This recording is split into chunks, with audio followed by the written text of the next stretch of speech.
দর্শক, প্রধান উপদেষ্টা প্রফেসর ইউনূসের সঙ্গে আজকে রাজনৈতিক দলগুলোর মিটিং হলো। সেই মিটিং থেকে কি ফলাফল আসলো সেটা নিয়ে নিশ্চয়ই সকলেরই আগ্রহ আমাদের ছিল। সেই ফলাফলটাও চলে এসেছে ইতিমধ্যে। সেটা নিয়ে যে কানাঘোষা তৈরি হয়েছে সেটাও আপনারা জানেন।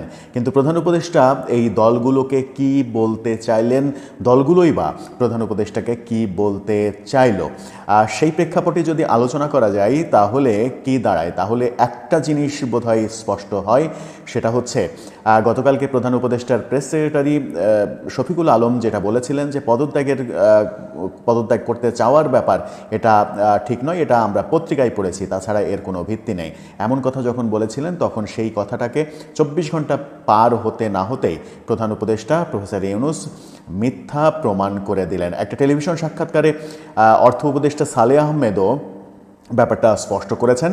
সেই টেলিভিশন সাক্ষাৎকারে সালেহ আহমেদ বলেছেন যে নানা কারণে বিরক্তি তৈরি হয়েছে প্রধান উপদেষ্টার, সেই কারণে তিনি পদত্যাগ করতে চেয়েছেন। সুতরাং প্রধান উপদেষ্টার প্রেস সেক্রেটারি যে আদতেও সত্য কথা বলেননি, তিনি যে হাস্যকর পরিস্থিতি তৈরি করেছেন সেটা একাধিক বিষয়ে প্রমাণ হলো। রাজনৈতিক দলগুলোকে প্রধান উপদেষ্টা কি বললেন, তার অসহায়ত্বের কথা বললেন, তিনি স্বীকার করলেন তিনি পদত্যাগ করেছেন এবং ভারতের কথা বললেন, স্পেসিফিক ভারতের কথা তিনি খুবই গুরুত্ব সহকারে বলেছেন। ভারত গত কয়েকদিনে কি এমন করেছে সেটা খুবই গুরুত্বপূর্ণ একটা ব্যাপার। কি বললেন প্রধান উপদেষ্টা ভারতকে নিয়ে এবং ভারত কি করছে, আর কি কি প্রসঙ্গ উঠে আসলো, প্রধান উপদেষ্টাকে সবাই কি তার মতো করেই সাপোর্ট দিল নাকি আলাদা আলাদা অবস্থান ব্যক্ত করলেন, সেই আলোচনা করবো। এই বলছিলাম প্রধান উপদেষ্টা প্রফেসর ইউনূস আজকে যে দলগুলোর সঙ্গে বৈঠক করলেন সেখানে অনেক গুরুত্বপূর্ণ তথ্য বেরিয়ে এসেছে। গতকালকের যে 3 দলের সঙ্গে বৈঠক সেখানে প্রধান উপদেষ্টা কি বলেছেন এই ব্যাপারগুলো অতটা ফোকাস হয়নি, কিন্তু আজকের মিটিংয়ের পরে সেই ব্যাপারগুলো ফোকাস হয়েছে। বিশেষ করে মাহমুদুর রহমান মান্না, সাইফুল ইসলাম ওনারা ব্যাপারগুলো, মোজাহিদুল ইসলাম সেলিম ওনারা ব্যাপারগুলোকে আলোর রেখায় নিয়ে এসেছেন প্রধান উপদেষ্টা কি বলতে চাইলেন। রাজনৈতিক নেতারা মোটা দাগে যেটা বললেন তার মধ্যে অন্যতম গুরুত্বপূর্ণ বিষয় হচ্ছে প্রধান উপদেষ্টা বলেছেন ভারতীয় আধিপত্যবাদ, সেটার কথা। ভারতীয় আধিপত্যবাদ তার উপরে প্রচুর প্রেশার ক্রিয়েট করছে এবং প্রধান উপদেষ্টা নাকি বলেছেন যে ভারত পারলে আজকেই এই সরকার ফেলে দেয়, এমন অবস্থা তৈরি করেছে যাতে তিনি খুবই বিরক্ত এবং হতাশ হয়ে পড়েছেন। তার মানে ভারতকে নিয়ে অনেকদিন আলোচনা হয়নি এবং প্রধান উপদেষ্টার এই পদত্যাগ পর্ব যেটা হয়েছে সেই ব্যাপারের সঙ্গে ভারতের যে সংযোগ হয়েছে এই ব্যাপারটা চর্চা খুব একটা হয়নি। আমরা ভারতীয় মিডিয়ার বিভিন্ন প্রচারকে খুব একটা গুরুত্ব দিইনি, ওই ব্যাপারগুলো আমাদের আলোচনাতেও তুলে আনিনি। কিন্তু প্রধান উপদেষ্টার আজকের এই কথায় মনে হচ্ছে ভারতীয় মিডিয়াগুলো আগ বাড়িয়ে এত কথা কেন বলছে। তার মানে হচ্ছে যে কোনোভাবেই হোক, যে কোনো পদ্ধতিতেই হোক, ভারত নতুন করে এই সরকারের উপরে একটা চাপ প্রয়োগ করেছে। সেটা হতে পারে আমেরিকা দিয়ে, সেটা হতে পারে নিজেরা, সেটা হতে পারে নানা কৌশলে একটা চাপ প্রয়োগ করেছে, যে চাপটা আসলে প্রধান উপদেষ্টা প্রফেসর ইউনূস নিতে পারছেন না। সেই কারণেই দুটো বড় কারণে তিনি পদত্যাগ করতে চেয়েছেন, তার মধ্যে সবথেকে বড় কারণ এটা।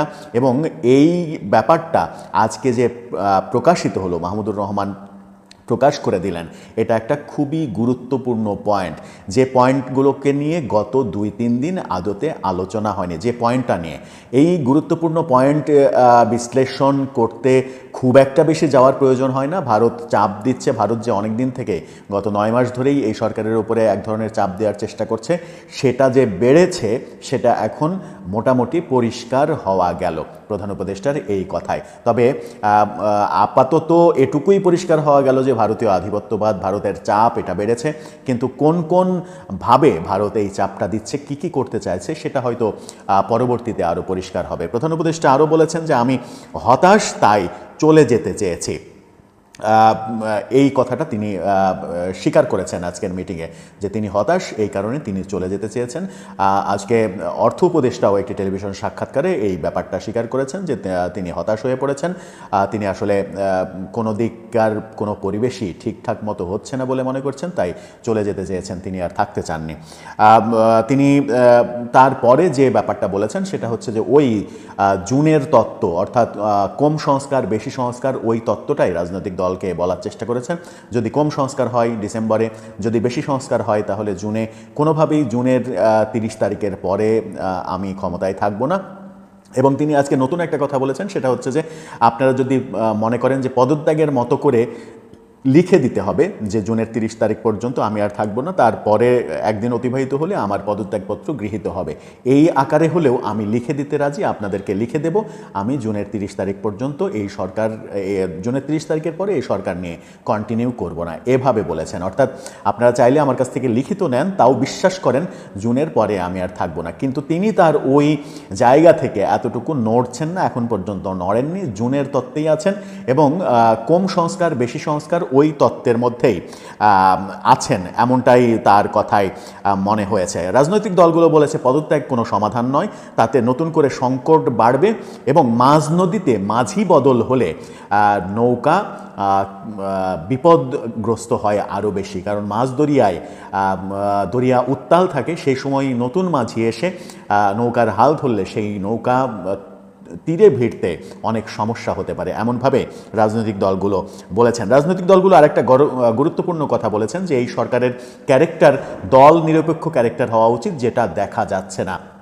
এই সরকার বিশেষ একটি দলের উপরে দুর্বল, এটা প্রতীয়মান হচ্ছে, এটা কোনোভাবেই গ্রহণযোগ্য না, এখান থেকে এই সরকারকে বের হয়ে আসতে হবে। অর্থাৎ আলোচনায় এনসিপি ইস্যু এসেছে, এনসিপির উপরে এই সরকার যে এক ধরনের দুর্বলতা প্রকাশ করছে এবং সেটা দৃশ্যমান, সেই ব্যাপারটা উঠে এসেছে এবং একথাও উঠে এসেছে যে এই সরকার অন্যান্য রাজনৈতিক দলগুলোকে এড়িয়ে চলছে। অন্যান্য রাজনৈতিক দলগুলোকে এড়িয়ে চললে সমাধান হবে না, বরং অন্যান্য রাজনৈতিক দলগুলোকে যদি আস্থায় নেওয়া যায়, তাহলে তারা যদি আস্থার মধ্যে থাকে, তাহলে আমরা যে 31শে ডিসেম্বরের মধ্যে নির্বাচনের কথা বলছি, নির্বাচন চাইছি, সেটা যদি 15 দিন বেড়ে যায়, 20 দিন বেড়ে যায়, তাতে কেউ খুব একটা আপত্তি করবে না। কিন্তু যখন আপনি কাউকে আস্থায় আনবেন না, দূরে দূরে রাখবেন, তখন তারা গোঁ ধরে বসে থাকবে 31শে ডিসেম্বরের মধ্যে নির্বাচন আপনাকে দিতেই হবে। এই প্রসঙ্গটা তারা তুলেছেন। আরেকটা প্রসঙ্গ উঠেছে, সেটা হচ্ছে যে বিতর্কিত উপদেষ্টা, যাদের বিষয়ে বিতর্ক তৈরি হয়েছে, যারা বিতর্কিত হয়েছেন, নানাভাবে সরকারকে বিপদে ফেলছেন, নানা রকমের স্ববিরোধী কথা বলছেন, একজন আরেকজন কে কি কথা বলছেন ঠিক নাই, একজন একরকম কথা বলছেন, আরেকজন আরেক রকম কথা বলছেন, এই রকম বিতর্কিত উপদেষ্টাদের যারা সরকারকে বিতর্কিত করছে, তাদের ব্যাপারে কি সিদ্ধান্ত নেওয়া উচিত সেটা আপনার উপরেই ছেড়ে দিলাম, এমনভাবে রাজনৈতিক দলগুলোর পক্ষ থেকে বলা হয়েছে যে আপনিই ভালোভাবে বুঝবেন যে এই বিতর্কিত উপদেষ্টাদের আপনি রাখবেন নাকি ছেটে ফেলবেন, সেই সিদ্ধান্ত আপনার উপরে ছেড়ে দিলাম। তার মানে হচ্ছে টেকনিক্যালি একেবারে পরিষ্কারভাবে মেসেজ এই রাজনৈতিক দলগুলো থেকেও দেওয়া হয়েছে যে বিতর্কিত উপদেষ্টাদের রাখা যাবে না। সব মিলিয়ে বিশেষ করে প্রথম ধাপেই তো গুরুত্বপূর্ণ আলোচনাটা হয়েছে, দ্বিতীয় ধাপে যাদের সঙ্গে আলোচনা হয়েছে, নুরুল হক নূর ছাড়া বাকিদের সঙ্গে সরকারের এক ধরনের সুসম্পর্ক আছে, কিংবা সরকারের কাছের জন পক্ষের জন, এনসিপির কাছের জন পক্ষের জন, এরকম আলোচনার যেহেতু রয়েছে, সেহেতু প্রথম ধাপে যাদের সঙ্গে বসেছিলেন মোজাহিদুল ইসলাম সেলিম, মাহমুদুর রহমান মান্না, সাইফুল ইসলাম, ওনাদের সঙ্গে যে মিটিংগুলো হয়েছে, 11 জনের সঙ্গে আজকে 10 জন উপস্থিত ছিলেন, 9 জন উপস্থিত ছিলেন, সেই মিটিংটা খুবই গুরুত্বপূর্ণ ছিল এবং সেখান থেকেই মেসেজ গেল যে ডিসেম্বরের মধ্যেই তারা নির্বাচন চাই, সংস্কার একটা চলমান বিষয়, বিচার প্রক্রিয়া দৃশ্যমান হলেই হবে, বিচার প্রক্রিয়া শেষ হওয়ার কোনো ব্যাপার নাই, এবং বিতর্কিত উপদেষ্টাদের সরিয়ে দেবেন কি রাখবেন এই সিদ্ধান্ত আপনার উপরে ছেড়ে দিলাম। এই কথার মাধ্যমে এক ধরনের বলেই দেয়া হলো যে বিতর্কিত উপদেষ্টাদের বাদ না দিলে এই সরকারের নিরপেক্ষ যে ভাবমূর্তি সেটা অক্ষুণ্ণ থাকবে না।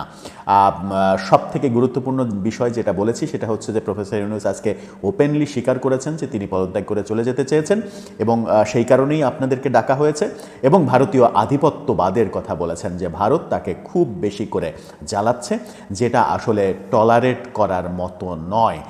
ভারত কিভাবে জ্বালাচ্ছে, ভারত কোন কোন প্রক্রিয়ায় এগিয়েছে গত কিছুদিন, সেই ব্যাপারগুলো হয়তো পরবর্তী ভিডিওতে আরও বিশ্লেষণ করা যাবে। দর্শক, আপনার কি মনে হয় সব মিলে এই মিটিং থেকে সরকারের পক্ষে কি কিছু গেল নাকি পুরোটাই সরকারের বিপক্ষে চলে গেল?